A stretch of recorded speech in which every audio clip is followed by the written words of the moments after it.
very greedy king. All day long, he thought only of could get more gold. One day, a poor miller came to the court and asked to speak to the king.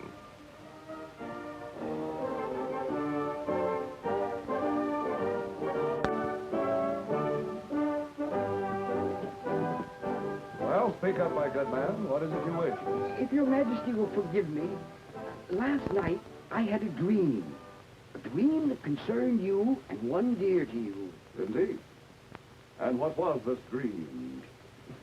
In my dream, the oracle, who knows all things, appeared to me and said, Miller, the king has a son who was born on the same day, at the same hour, a daughter.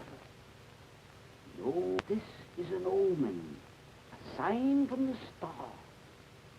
If you go to the king and tell him my words, your daughter may marry the prince, and one day become queen.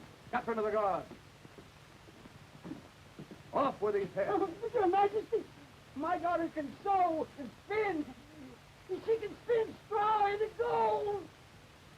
A daughter who can spin straw into gold, eh?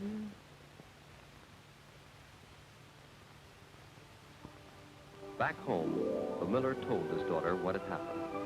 He knew she would never be able to spin straw into gold, but he had been so afraid of losing his head that he had said the first thing that came into his mind. Well, he said, I'll go back and tell the king the truth and take my punishment. But his daughter would not hear of it. She would go to the king herself. The king gave her no chance to speak, but took her to a room high up in the castle tower. The door locked behind her.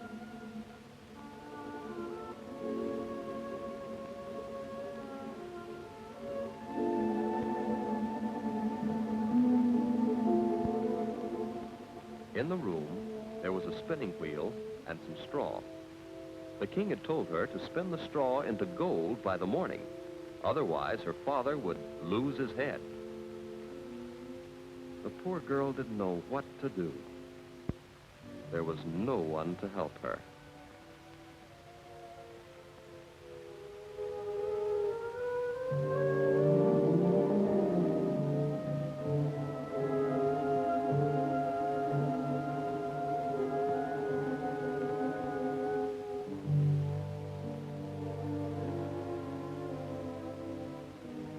And then a dwarf appeared from nowhere.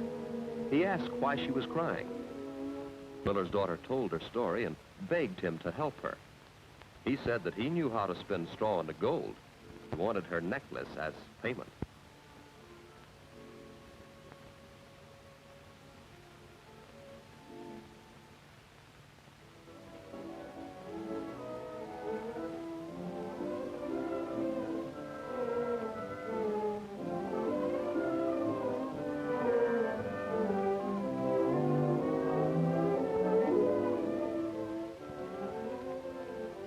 Right before her very eyes, the little man spun the straw into threads of finest gold.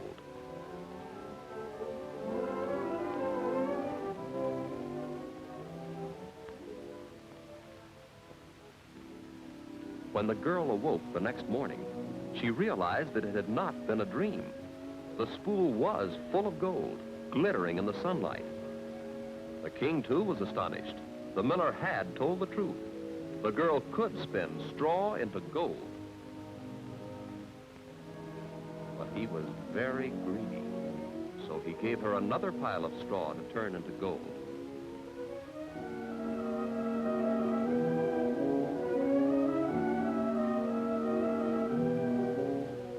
The following night, the little man came back, and this time, the miller's daughter gave him her ring in payment.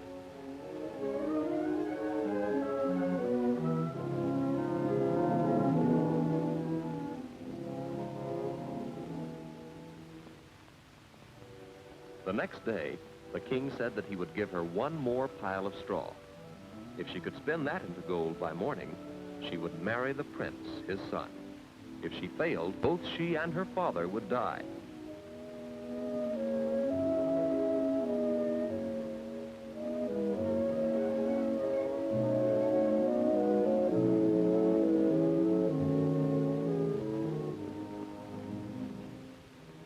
When the little man returned and saw the huge pile of straw, he paid a very high price for his work.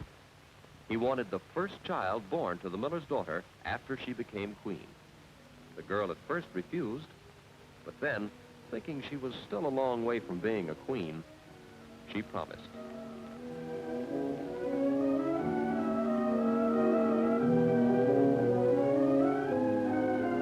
The little man worked and worked, and gradually, all the straw turned into gold. The next day, the king fulfilled his promise, and the miller's daughter was married to the prince.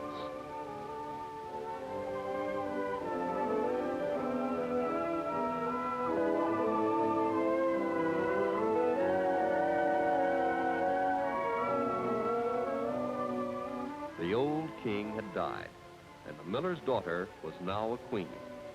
But she had forgotten her bargain with the dwarf, until one day he came to claim the child she had promised him.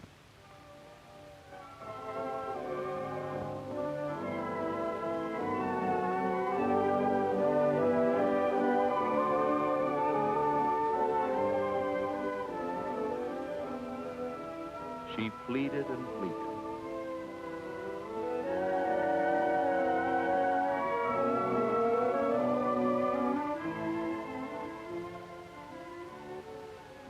Finally, the little man said he would give her one more chance.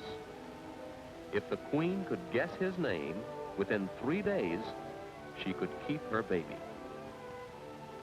The following morning, the queen tried all the names she knew, but none were his. The second day, she tried all the names known in the kingdom, but the little man only shook his head.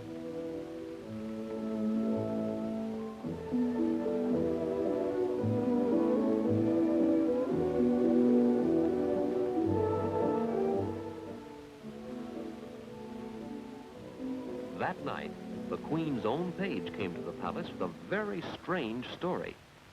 He had gotten lost in the forest and had come upon a clearing where a little bearded man was singing and dancing before a fire. The dwarf kept repeating, "Today I brew, tomorrow I bake, and then the child away I'll take." So that's his name. And the nay, Is it Harry? "No, Is it Dog? no," said the dwarf. "You may as well never guess my name." Rumplestiltskin. And from never bothered by the little man again.